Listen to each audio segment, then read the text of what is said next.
Kita mengaji ilmu tasawuf ini merupakan ilmu yang diterima dengan hati, yang diterima dengan nuraniyah, yang diterima dengan batiniyah.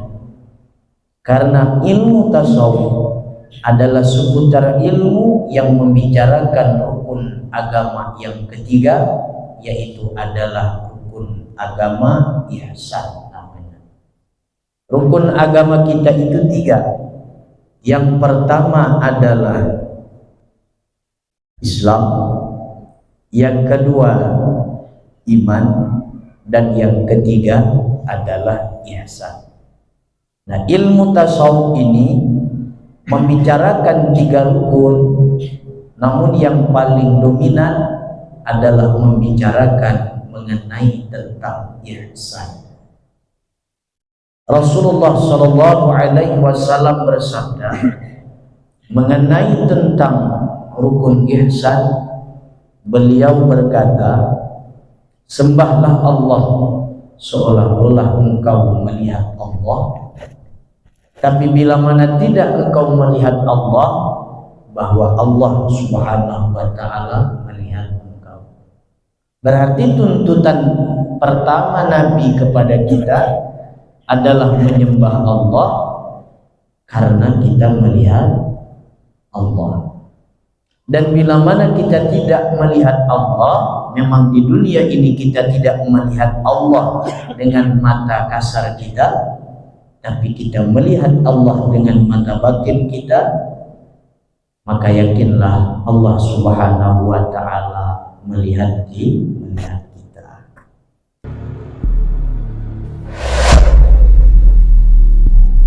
Assalamualaikum warahmatullahi wabarakatuh. Bismillahirrahmanirrahim. Alhamdulillahilladzi amarna bis-sidqil 'ubudiyyah wal qiyami bi huquqil rububiyyah. Asyhadu an la ilaha illallah wahdahu la syarika lahul uluhiyyah wa asyhadu anna sayyidana Muhammadan 'abduhu wa rasuluhu khairul bariyah. Allahumma shalli wa sallim ala syajaratin nuraniyah wa lam'atir rahmaniyah sayyidina wa maulana Muhammad sahibil maqamil 'aliyah wa ala alihi wa ashabihi wa dzurriyyatihi wa atba'ihi as-safiyyah, amma ba'd. Raditu billahi rabba wa bil islami dina wa bi Muhammadin nabiyya wa rasulah. Hasbunallah wa ni'mal wakil, ni'mal maula wa ni'mal nasir. La haula wa la quwwata illa billahil aliyyil azim. Faqad qala Allah Subhanahu wa ta'ala fi kitabihil karim wa huwa asdaqul qailin. Rabbi shrah li sadri wa yassir li amri wahlul 'uqdatam min lisani yafqahu qawli. Wa qala wa alqaitu 'alaikum mahabbatan minni wallahu a'lam bi muradih. Hadirin wal hadirat jamaah salat maghrib yang dimuliakan oleh Allah Subhanahu wa Ta'ala,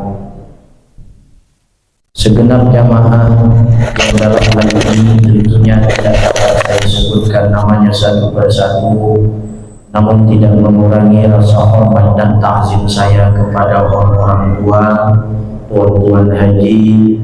Kita berharap dengan kita hadir dalam Masjid Jami'ul Firdaus ini, nantinya Allah Ta'ala tempatkan kita pada tempat orang-orang yang kita cintai di akhirat nanti. Amin, Allahumma amin. Juga yang saya muliakan, yang saya banggakan, segenap pengurus masjid, ketua, wakil ketua, bendahara, sekretarisnya.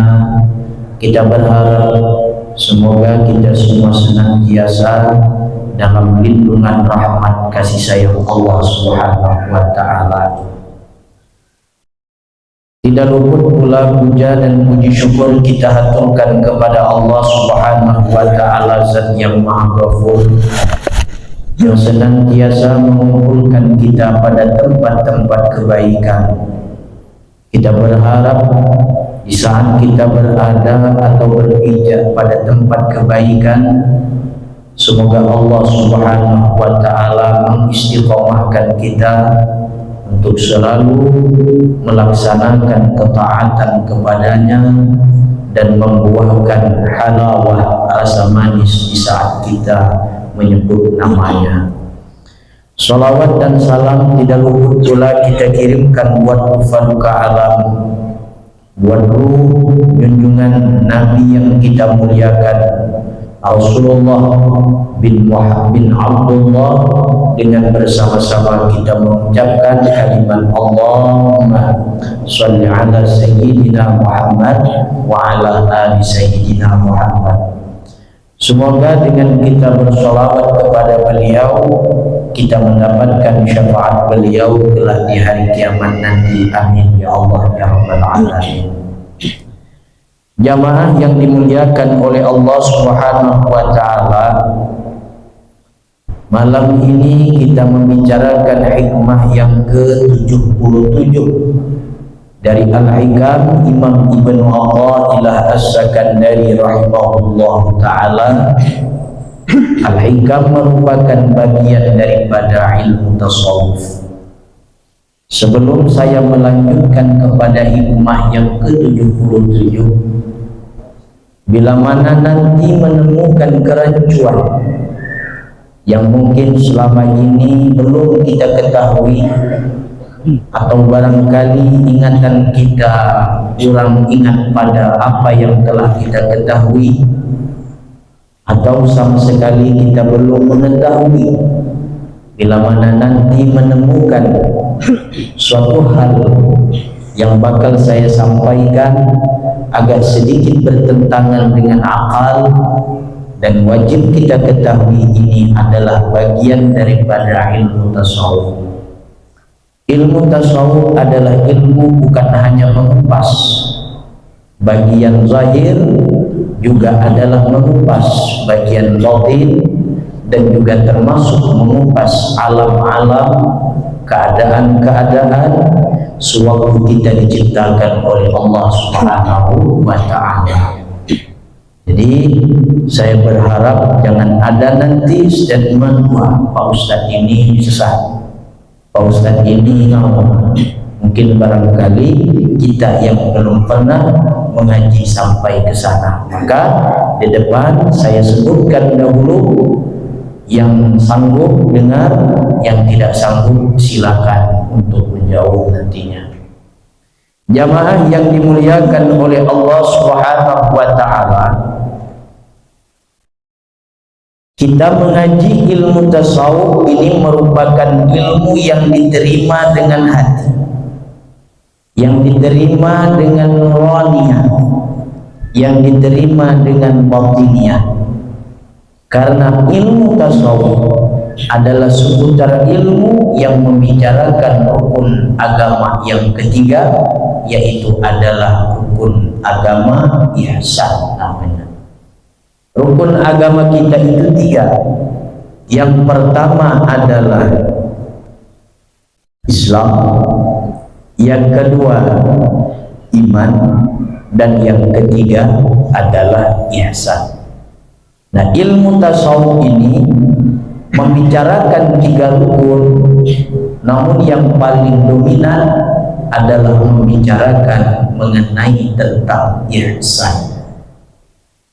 Rasulullah Shallallahu Alaihi Wasallam bersabda mengenai tentang rukun ihsan, beliau berkata, sembahlah Allah seolah-olah engkau melihat Allah, tapi bila mana tidak engkau melihat Allah, bahwa Allah Subhanahu wa Ta'ala melihat engkau.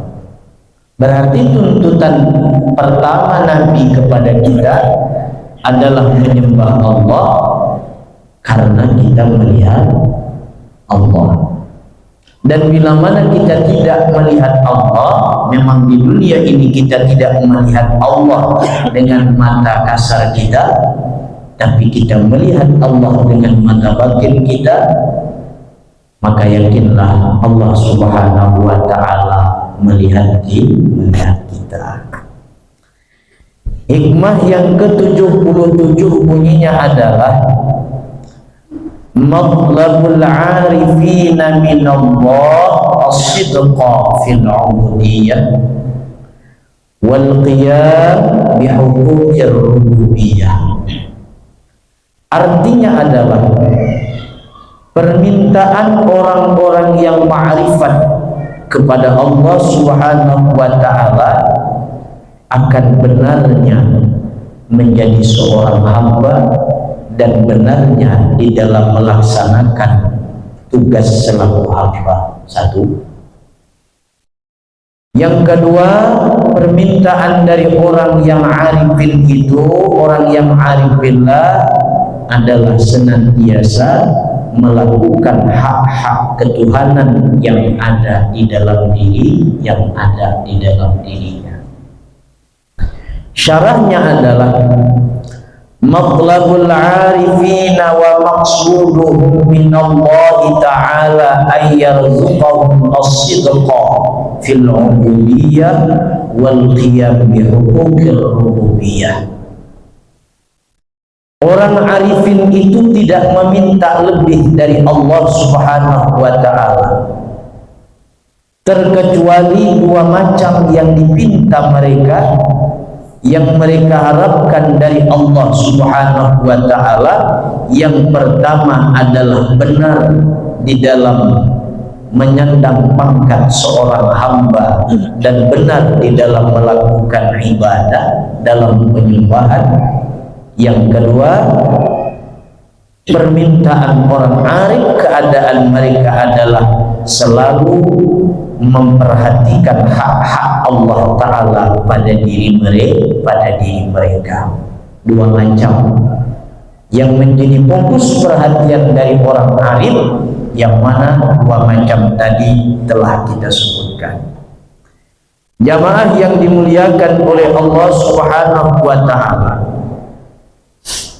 hak Allah Ta'ala yang ada pada diri kita, hak bapak terhadap diri kita, hak ibu terhadap diri kita, dan hak asal pertama kali diciptakan kita ini ada memiliki bahan-bahan baku yang tidak lepas daripada yang empat tersebut.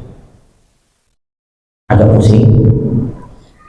Hak Allah Subhanahu wa ta'ala ada pada diri kita, dan dari bapak juga ada pada diri kita, dan juga dari ibu ada pada diri kita. Dari bapak ke ibu kita diciptakan oleh Allah Ta'ala dari empat bahan bakunya yang disebut dengan empat anasir. Yang pertama adalah api, yang kedua adalah air, dan yang ketiga adalah udara angin, dan yang keempat adalah tanah. Empat bahan baku inilah Allah Subhanahu wa ta'ala ciptakan kita. Allah berfirman kepada malaikat Jibril alaihissalam di dalam kitab Sirul Asrar mengenai tentang ruh sultaniyah. Allah berfirman kepada Jibril, Jibril turun ke bumi, ambil tanah dan bawa ke surga, akan aku ciptakan manusia. Singkat cerita, sampailah Jibril ke bumi. Lalu Jibril alaihissalam ini bertanya kepada bumi, engkau aku ambil akan dihamparkan ke tanah surga yang panjangnya itu adalah 60 kaki dan lebarnya itu adalah 60 hasta. Mau kau diciptakan sebagai manusia? Kata Jibril terhadap tanah. Tak mau aku Jibril, tidak mau, tak sanggup aku dijadikan manusia. Balik malaikat Jibril, Ini keterangan ada di dalam kitab Kasyful Ghaibah. Allah Ta'ala perintahkan lagi kepada malaikat Mikail, turun malaikat Mikail, dialog yang sama. Mau kau tanah diciptakan sebagai manusia? Oh, tak mau, tak mau. Biarlah aku terbentang, diinjak oleh yang hina, tapi aku tidak mau dijadikan manusia. Tanah asalnya tak mau dibikin model kita ini, tidak mau tanah tidak mau diciptakan kita ini, tidak mau. Turun lagi malaikat Israfil, malaikat yang ketiga. Dialog yang sama seperti malaikat Jibril, mau engkau aku ambil dibawa ke surga, dibikin manusia oleh Allah Ta'ala? Oh, tidak mau. Berat. Kalau sudah jadi manusia itu berat. Mending aku dijadikan tanah semacam ini, diinjak-injak, dan di tempat dijadikan sebagai tempat buang kotoran, tidak jadi masalah. Tapi aku tak jadi manusia, tak jadi masalah. Berat jadi manusia. Ada korupsi, ada. Tanah ada korupsi? Tidak ada. Manusia bila sudah jadi manusia, gol Indonesia. Tanah ada gol? Tidak ada. Jadi tanah itu lebih memikirkan dia jadi tanah dibandingkan untuk dijadikan manusia. Bila jadi manusia makin repot nantinya. Belum lagi ngurus itu, ngurus ini, segala macamnya makin repot. Jadi tanah ini tidak mau dijadikan kita, ini tidak mau. Nah, akhirnya Allah Ta'ala turun perintahkan kepada malaikat Israel atau Azrail, ambil tanah, bawa ke dalam surga, aku bikin manusia namanya Israel, tidak ada kompromi, langsung cap bawa ke surga, dibikinlah manusia. Dari situlah malaikat yang ditugaskan mengambil nyawa kita bernama malaikat Azrail, atau disebut dengan malaikat Israel. Jamaah yang dimuliakan oleh Allah Ta'ala, dari 4 bahan baku ini dari tanah, Allah Ta'ala tiupkan angin, kemudian Allah beri air, kemudian Allah beri api. Manusia tidak akan pernah lepas daripada sikap asalnya. Kadang-kadang manusia itu lembut seperti angin dan memberikan kedinginan kepada orang lain seperti air. Terkadang selalu memuncak, yaitu seperti api emosinya. Dan terkadang manusia itu dia selalu mengalah dan menunduk seperti tanah. Maka tawadhu'lah engkau seperti tanah, karena tanah tidak akan pernah hina, dan tanah adalah asal kejadian kita. Tanah meskipun maaf diberaki, tempat dibuang air kecil, air besar, tapi tetap tanah tawadhu menumbuhkan padi, menumbuhkan makanan, dan di dalam tanah terdapat intan mutiara berlian yang nilainya tiada tara. Tawadhu'lah seperti tanah, dermawanlah seperti air, dan bersikaplah seperti angin, dan tegaslah seperti api. Jamaah yang dimuliakan oleh Allah Ta'ala, tengok air, dermawan, di mana ada celah selokan pasti masuk. Di mana ada celah selokan pasti masuk. Dan tawadhu'lah seperti air yang ada di dalam lautan. Di dalam lautan apa yang tak ada? Mau ikan ada, mau mutiara ada, intan berlian juga ada. Kami mau mati Pak Ustaz, ada juga di dalam lautan, tinggal nyemplung aja dalam lautan. Dermawanlah seperti air, dan selalu memberikan kedamaian, keteduhan, kenyamanan di saat gerah, yaitu ialah seperti angin. dan bersifat tegaslah seperti api. Nah, jamaah yang dimuliakan oleh Allah Ta'ala, jadi wajib kita menyadari 4 bahan ini adalah asal usul kita diciptakan oleh Allah Subhanahu wa Ta'ala. Nah, setelah diciptakan oleh Allah Subhanahu wa Ta'ala manusia ini, maka menjadilah manusia yang pertama kali bernama Adam alaihissalam. Dari Adam ini, di dalam diri Nabi Adam, tadi kan badan kita nih yang tanah, api, air, angin tadi itu adalah bahan kasar, bahan halus yang Allah Ta'ala titipkan kepada Adam alaihissalam. Yang pertama adalah Islam, mengamalkan beribadah kepada Allah Ta'ala, sujud, duduk antara 2 sujud, takbiratul ihram, ruku, iktidal, pekerjaan nampak, pekerjaan zahir, Islam namanya.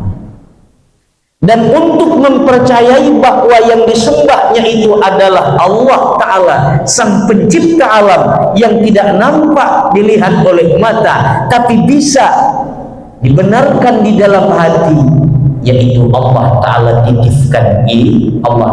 titipkan iman. Dari iman ini akan merasakan bahwa manusia itu dekat dengan Allah Ta'ala. Maka rasa tidak bisa diungkapkan, karena rasa adalah hak Allah Ta'ala yang Allah titipkan kepada seorang hamba. Kemudian dari itu baru Allah Ta'ala titipkan ruh, Allah tiupkan ruh di dalam diri kita. Begitu Allah tiupkan ruh di dalam diri kita, maka tidak lepas dari ruh ini 4. Yang pertama wujud, ada. Manusia kalau tidak ada ruh mati berarti. Manusia kalau tidak ada ruh mati, mayat berarti. Kemudian dari ruh ini melahirkan pula kepada ilmu pengetahuan. Kita dapat menerima ilmu karena ruh masih ada. Dari ruh ini pula memancarkan nur cahaya. Setelah nur, yang terakhir yaitu adalah syuhud, baru timbul penyaksian. Nur terbagi menjadi 2. Yang pertama adalah Nur Ahmad, yang kedua adalah Nur Muhammad.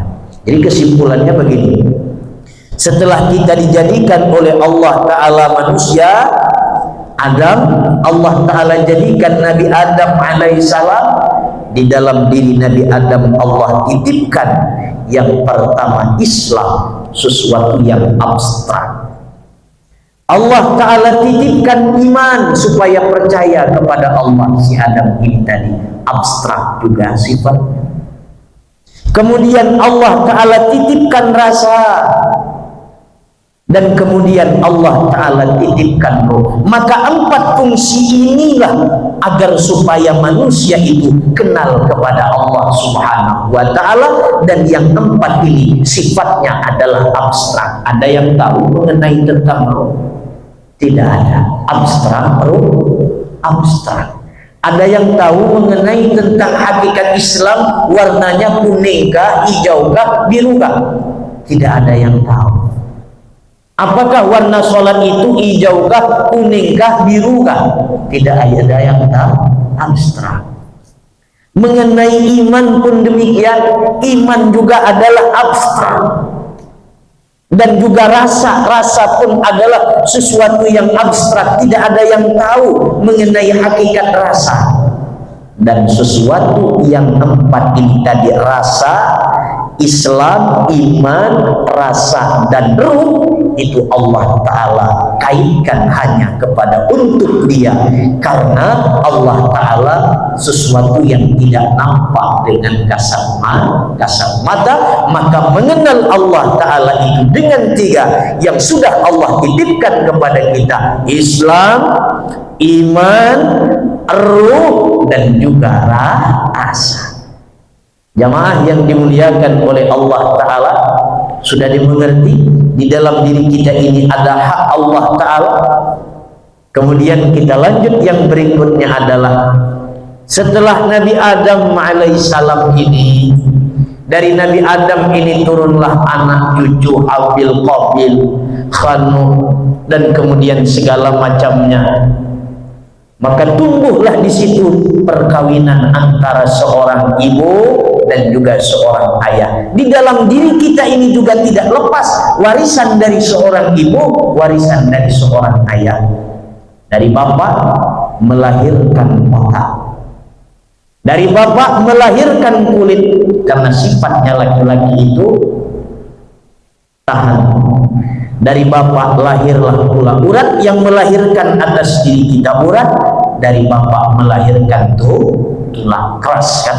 Laki-laki itu sifatnya adalah mengayomi. Nah, dari ibu mana yang ibu wariskan atas diri kita? Yang pertama adalah perut, yang kedua adalah lemak, dan yang ketiga adalah darah, dan yang keempat adalah daging. Ibu sifatnya adalah lembut, maka yang diwariskan kepada kita sesuatu yang sifatnya yang tidak abstrak nampak. Yang perkara lembut juga adalah seperti perut, kemudian lemak, kemudian darah, kemudian daging. Nah, sesuatu yang abstrak ini, sesuatu yang tidak abstrak ini, kembali dia kepada zahir. Manusia sesama manusia, ada hak kita terhadap ibu, ada hak kita terhadap ayah. Hak kita terhadap Allah, hak Allah terhadap kita mana? Yaitu yang empat sudah kita sebutkan tadi: Islam, iman, rasa, ruh. Ruh dibagi menjadi empat: wujud, ilmu, an-nur, syuhud. Syuhud terbagi menjadi, nur terbagi menjadi dua. Yang pertama Ahmad, dan kemudian Muhammad. Berat betul Pak Ustaz saja malam mulai lama juga mulai mengajar, tapi belum macam ini lagi. Kan sudah saya bilang tadi di awal. Jamaah yang dimuliakan oleh Allah Ta'ala, jadi begini, yang dipinta oleh orang arif kepada kita, yang dipinta oleh orang yang ma'rifat kepada Allah itu dua macam. Yang pertama benar-benar menjadi seorang hamba. Yang kedua adalah melakukan hak Tuhan yang ada di dalam diri, yang ada di dalam dirinya. Di dalam diri kita ini ada hak Allah. Apa hak Allah Ta'ala terhadap kita? Islam, iman, kemudian rasa, dan kemudian roh. Itu hak Allah. Sehingga wajib kita memuliakan Allah, mengagungkan Allah Subhanahu wa Ta'ala. Wajib kita sembah Allah, wajib kita sembah Allah. Itu hak Allah Ta'ala yang ada di dalam diri kita. Jadi jangan asal kita berbicara man arafa nafsahu faqad arafa rabbah. Barang siapa yang kenal diri maka niscaya dia kenal Tuhan. Dari mana kenal diri? Dari sini. Dari yang kita bicarakan ini, apa yang hak Tuhan kepada kita? Hak Tuhan di dalam diri kita ini apa? Kenali Islam, kemudian iman, kemudian ruh, kemudian rasa. Hak bapak di dalam diri kita apa? Di dalam diri kita ini ada hak bapak. Bapak juga mewariskan yang sifatnya adalah tidak abstrak. Otak. Yang laki-laki dengan perempuan mana lebih panjang di dalam pikirnya, lebih melangkah di dalam pikirnya, yang selalu mendapatkan solusi itu adalah laki-laki. Bapak mewariskan kepada kita adalah pikiran dari hasil perkawinan tadi. Kemudian kulit, karena laki-laki kan tahan banting, maka kulit kita ini tidak gampang tergoris kalau hanya sedikit. Kemudian urat, kemudian tulang keras. Abstrak berarti kan. Kemudian hak ibu di dalam diri kita apa? Hak ibu di dalam diri kita ini. Maka jangan coba-coba kita melawan seorang ibu, ada haknya perut. Karena ibu perempuan itu adalah perempuan itu sifatnya lembut, maka yang lembut yang diwariskan kepada kita perut, kemudian lemak, kemudian darah, kemudian daging. Adakah manusia itu bisa hidup tanpa yang ini tadi? Baik kulit, urat, tulang, otak, perut, lemak, darah, daging, tidak ada kan? Nah, itu warisan dari orang tua kepada kita, hak orang tua kepada kita. Wajib kita memuliakan orang tua, wajib kita memuliakan orang tua.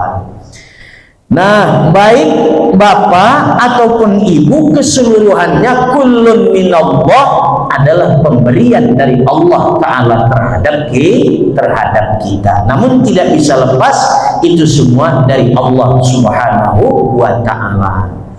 Jamaah yang dimuliakan oleh Allah Subhanahu wa Ta'ala, kalau kita sudah menyadari bahwa di dalam diri kita ini ada hak Allah Subhanahu wa Ta'ala, yang mana tadi ada 4. Yang pertama Islam, iman, rasa, dan ruh. Maka yang pertama adalah hak Allah Ta'ala pada diri kita.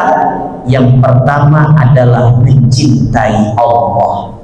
Yang pertama adalah mencintai Allah. Kita mencintai Allah itu memang adalah haknya Allah Subhanahu wa Ta'ala. Kenapa mesti dicintai? Karena Allah adalah zat yang maha baik dengan kita. Karena Allah adalah zat yang maha baik dengan kita. Jamaah, ada manusia yang hidup di muka bumi ini tanpa ada ruh? Ada. Ada yang semenjak dulu di alam ruh dia minta kepada Allah agar Allah memberi dia ruh? Tidak ada. Ada pernah kita MOU dulu pertama kali dengan Allah Subhanahu wa Ta'ala, ya Allah ya Tuhanku aku mesti begini-begini? Ada? Tidak ada. Tidak ada yang paling baik kepada kita melainkan Allah Subhanahu wa Ta'ala. Bahkan baiknya ibu bapak kepada kita dibandingkan baiknya Allah kepada kita, tidak ada bandingnya. Baiknya Rasulullah Shallallahu Alaihi Wasallam adalah baik urutan yang kedua setelah Allah Subhanahu wa Ta'ala. Rasulullah mampu memberikan syafaat, tapi hak syafaat itu sendiri mutlak milik Allah. Jadi yang pertama, kalau kita sudah menyadari bahwa di dalam diri kita ini ada hak Allah, yang pertama hak Allah Ta'ala di dalam diri kita, yaitu kita mesti mencintai Allah Subhanahu wa Ta'ala. Demikian mengapa? Karena Allah adalah zat yang maha baik. Gampang bikin ruh itu? Tidak gampang bikin ruh, hanya Allah yang pandai membuat ruh. Orang itu karena ada ruh bisa hidup. Gampang emang memberi rasa itu, membuat rasa itu gampang, sesuatu yang abstrak. Dokter mana juga di dunia ini tidak akan mampu membuat rasa, sesuatu yang abstrak, yang sifatnya gaib. Bayangkan kita kalau sudah perlu aja kita merokok, kita apa rasanya lagi? Rasa berat mau hidup rasanya. Rasa berat mau hidup. Pandai kita bikin rasa, tapi Allah titipkan rasa kepada kita. Ini maaf kalau sedikit agak jorok, ketika kita melakukan hubungan antara suami dan istri, Allah Ta'ala berikan rasa yang tiada tara. Apakah kita mampu membuat rasa itu? Tidak mampu. Ketika kita makan dengan makan yang nyaman, ketika kita minum di saat kala kita haus, mampu kita membuat rasa itu? Tidak mampu. Oleh karena itu, yang pertama hak Allah Ta'ala di dalam diri kita adalah mencintai Allah Subhanahu wa Ta'ala. Bagaimana cara mencintai Allah Ta'ala? Allah sudah titipkan Islam, Allah Ta'ala sudah titipkan iman kepada diri kita. Dengan iman, dengan Islam, selamat kita dari azab kubur, selamat kita dari azab neraka. Baik Allah Ta'ala pada kita, baik Allah Ta'ala pada diri kita, baik Allah, berhak kita mencintai Allah Subhanahu wa Ta'ala. Contoh, kita membuat, katakanlah kita buat Rumah kita buat rumah. Setelah jadi rumah kita rawat, kita pasang apa namanya, dah ya, kita pasang dah, kemudian kita pasang pelapon, kemudian kita pasang lampu, kemudian kita pasang teras, akhirnya cantik rumah. Emang rumah pandai bikin teras? Emang rumah pandai bikin lampu, pasang lampu sendiri? Tidak bisa. Emang rumah bisa pasangin sendiri? Baik kita terhadap rumah, baik. Nah, rumah ini tadi mau tidak ingin harus sayang kepada tuannya. Dan demikian pula kita dengan Allah Subhanahu wa ta'ala. Allah yang memberikan kita rizki, Allah memberikan kita ruh, Allah memberikan kita rasa, Allah memberikan kita iman, Allah memberikan kita Islam tanpa kita request. Maka mau tidak ingin, yang pertama adalah kita mau tidak ingin, yang pertama hak Allah Ta'ala adalah tidak, yang pertama mencintai Allah Subhanahu wa Ta'ala. Timbul pertanyaan lagi para jamaah, Pak Ustadz, itu kan tadi orang Islam, ada iman. Lalu bagaimana dengan non muslim ini nih? Bagaimana dengan non muslim? Jawaban untuk non muslim kita lanjut pada hikmah yang ke 140. Tidak mungkin saya terangkan semua. Bila saya terangkan semuanya waktu tidak cukup. Kata saya juga modal saya ceramah juga penting. Itu untuk episode yang selanjutnya biar supaya bertahan. Kita lanjut lagi. Itu hak kita terhadap hak Allah Ta'ala terhadap diri kita. Yang pertama adalah mencintai Allah. Yang kedua adalah hak Allah Ta'ala pada diri kita adalah tidak lain dan tidak bukan, Allah itu mesti kita malu. Mesti kita malu kepada Allah. Mesti kita malu kepada Allah. Hak Allah Ta'ala yang ada di dalam diri kita yang kedua yaitu adalah Allah itu mesti kita malu, mesti malu dengan Allah. Kenapa demikian? Karena Allah Ta'ala mengetahui keadaan di dalam diri kita. Allah Ta'ala tahu apa yang ada di dalam diri kita. Allah Ta'ala tahu apa yang ada di zahir kita. Maka mesti hak Allah Ta'ala terhadap diri kita adalah tidak lain dan tidak bukan, mesti kita punya rasa malu kepada Allah. Mesti kita punya rasa malu kepada Allah. Kita menyadari memang kita tidak bisa berlindung dari Allah. Dan seburuk-buruk manusia, kata Imam Aba Yazid Bustami, orang yang tidak bisa berlindung dari Allah Ta'ala namun dia tidak memiliki rasa malu kepada Allah, itu adalah orang yang seburuk-buruk di hadapan Allah Ta'ala. Dan sebaik-baik manusia adalah orang yang tidak bisa berlindung dari Allah namun dia menitipkan rasa malu kepada Allah Subhanahu wa Ta'ala. Contoh gamblangnya begini hadirin. Di Masjid Jami' Zul Firdaus ini dipasang CCTV. Berarti kalau dipasang CCTV, kita yang terkena CCTV itu, kita yang terkena awas daripada CCTV itu, dapatkah kita mengelak perbuatan kita? Tidak dapat. Kita pun sama dengan Allah. Allah Ta'ala itu maha melihat, Allah maha tahu. Tidak ada yang dapat terelak daripada penglihatan Allah. Tidak ada yang dapat terelak dari satu pun atas pengetahuan Allah. Nah, sebaik-baik orang yang berada di dalam lingkungan Masjid Zul Firdaus yang di CCTV oleh CCTV Masjid Zul Firdaus, hendaklah menjaga etika ketika dia berada di dalam Masjid Zul Firdaus, lantaran dia diawasi oleh CCTV, yang CCTV ini dicek oleh dari pengurus masjid. Tentu tidak baik di dalam masjid kita tidak berzina, yang itu adalah haram memang. Tentu tidak baik kita di dalam masjid mau ngobrol, merokok segala macam. Mesti harus memiliki rasa malu. Allah Ta'ala demikian. Kita memang tidak bisa lepas dari pengetahuan Allah, kita memang tidak bisa terlepas daripada penglihatan Allah, tapi sebaik-baiknya adalah orang yang memiliki rasa malu. Itu hak Allah Ta'ala yang ada di dalam diri kita, mesti harus kita jalankan, adalah memiliki rasa malu. Rasulullah Sallallahu Alaihi Wasallam, sedikit lagi. Rasulullah Sallallahu Alaihi Wasallam bersabda di dalam kitab tarikh dikatakan, ketika aku naik